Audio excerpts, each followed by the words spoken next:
If the Republicans would have stayed in power, what would that have done? Not much. Hey, we could get a good debate going here. I'm telling you, it's a not much list. If you don't make plans of your own, guess what? You'll probably always fit into someone else's plans. Guess what someone else may have planned for you?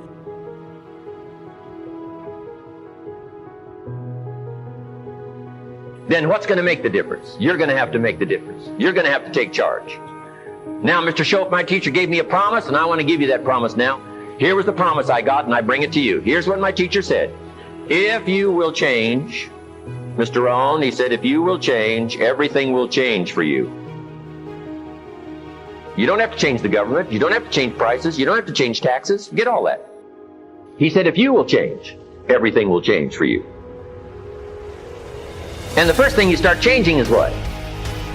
Your philosophy. You start changing your mind. You start changing how you think. You start picking up new ideas and information. Gather new knowledge. Make better decisions about what's valuable. And I'm telling you, if you'll do that, your whole life will change. Your health will change. Your relationship with your family will change. Your ability to cope with challenges and problems will change. I'm telling you, income, promotions, all of it will change. If you will change, it'll all change. If you won't change, it isn't going to change. The Beatles wrote, "Life is so short." And for John Lennon, it was extra short. But life is brief. Elton John sings, "She lived her life like a candle in the wind." It's brief. So whatever you're going to do with your life, you got to get at it. Don't just let the springs pass. Here's the third major lesson in life to learn. Learn how to protect your crops all summer. You got to take care of what you start. Sure enough, as soon as you've planted your garden in the spring, the busy bugs and the noxious weeds are out to take it. And here's the next bit of truth. They will take it unless you prevent it. And that's the third major skill to learn. You've got to learn to prevent the intruder from taking all the good you start. It's one of the challenges. Here's two key phrases under number 3. First one, all good will be attacked. On this planet. Maybe not the next one we get to, but on this one, all good will be attacked. Every garden will be invaded. Not to think so is naive. And here's the second phrase. All values must be defended. Political values, social values, community values, family values, marriage values, friendship values, business values. Every garden must be tended all summer. Third major lesson. And especially when you're just getting started, you might want to pay them to listen to you practice while you stumble around. So, be thankful for the no. Practice helps you develop skills. Skills make labor more valuable. If you just sell, you can make a living. If you skillfully sell, you can make a fortune. If you just talk, you can hold a family together. If you skillfully talk, you can build dreams and the future. The difference is skill. You can cut a tree down with a hammer, but it takes about 30 days. If you trade the hammer for an axe, you can cut the tree down in about 30 minutes. The difference between the 30 minutes and 30 days is the tool. And your best communication tool is your skill. So practice to get the skill of saying it well. Part of saying it well is sincerity. The next part is repetition. Now here's another part of saying it well. Brevity. Sometimes you don't need too much, just enough. The more you know, here's what I found out. The more you know, the briefer you can be. Because you can learn to make words more effective. Jesus was brief when he was putting his team together. He just wandered around the countryside, and every once in a while he'd see somebody he wanted on his team and said, "You follow me." Now that's short. That's brief. Now why could Jesus be so brief and yet be so effective? Here's what I think. For all that he was that he didn't have to say. For all that he was that he didn't have to say. When you become bigger, when you become wiser, when you become stronger, you become a person of better reputation, so that when you arrive, maybe your reputation has preceded you.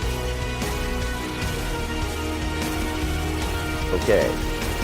Next is family reasons. Some people do extremely well for other people, and that's powerful.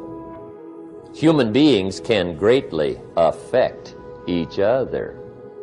Sometimes we will do things for somebody else we will not do for ourselves. We're made that way.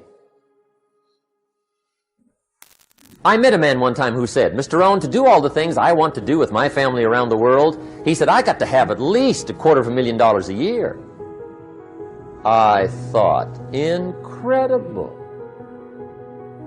Could a guy's family affect him that much? And the answer is, of course.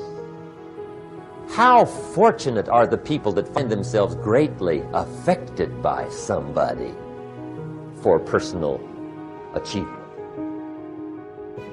And we are affected. The writer of a recent song said, "If not for you, the winter would hold no spring, couldn't hear a robin sing. I just wouldn't have a clue if not for you." So we can be affected. That might be one of the most stimulating reasons to do well, finding somebody. When Andrew Carnegie died, the wee little Scotsman that built the big steel industry, when he died, they opened up his desk. And in one of the desk drawers, they found a slip of paper. On that piece of paper, Mr. Carnegie had written his goal for his life. And he wrote it when he was in his 20s. And on that piece of paper, it said, "I'm going to spend the first half of my life accumulating money.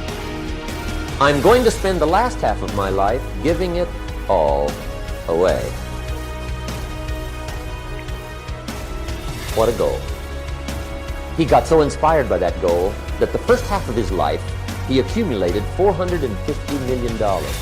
And the last half of his life, he gave it all away.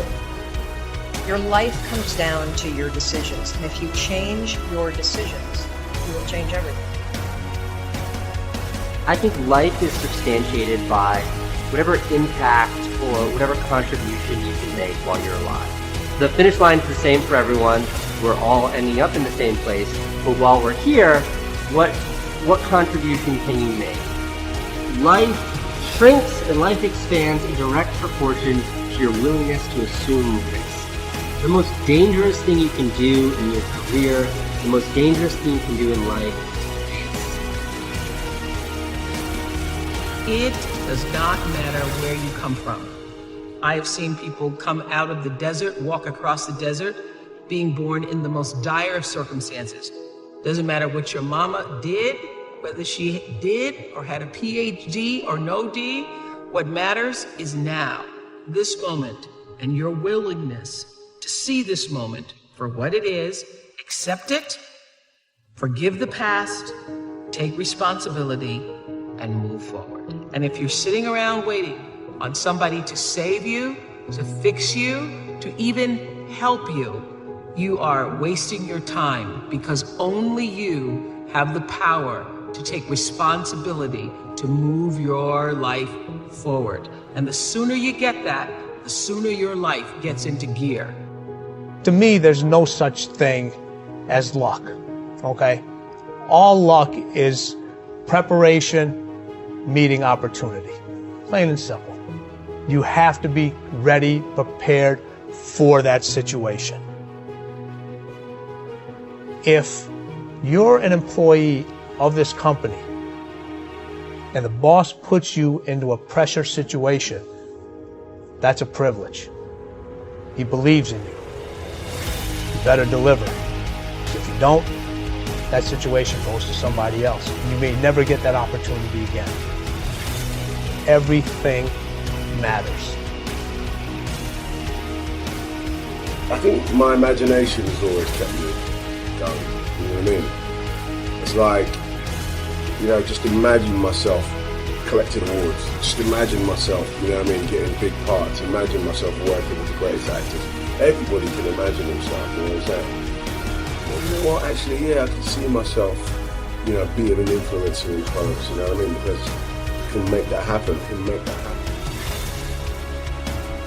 Can you forgive those who've hurt you? Because that's when healing starts. Every time someone puts you down, will you make a decision to make somebody else up? Picture yourself in an open area, and there's no buildings and there's no shelter, and there's a storm above you, and this storm represents the situations in your life. You don't tell anybody what you're going through because first of all they wouldn't understand, and second of all they can't even help you anyway. That's it. You want to improve, you want to get better, you want to get on a workout program or a clean diet, you want to start a business, you want to write a book or make a movie or build a house or a computer or put together some mobile application. Where do you start? You start right here. And when do you start? You start right now. Because the idea isn't going to execute itself. And the book isn't going to write itself. And the weights out in the gym, they're not going to move themselves. You have to do it, and you have to do it now. You want to get better? You want to self-improve? Stop looking for a shortcut. If you're trying to create something beautiful in your life, spend all of your time trying to build that new thing. So if you want to feel joy, don't try to eradicate the pain. Instead, focus all of your energy on that joy and let it become so bright that it ultimately takes over the pain. And as Aristotle said, it is during our darkest moments that we must focus to see light. Wake up each day and tell yourself you're strong and slowly start to eliminate those small little pebbles that are keeping you from climbing the big mountain. Quit stumbling. And when you stumble, get right back up and take more steps forward.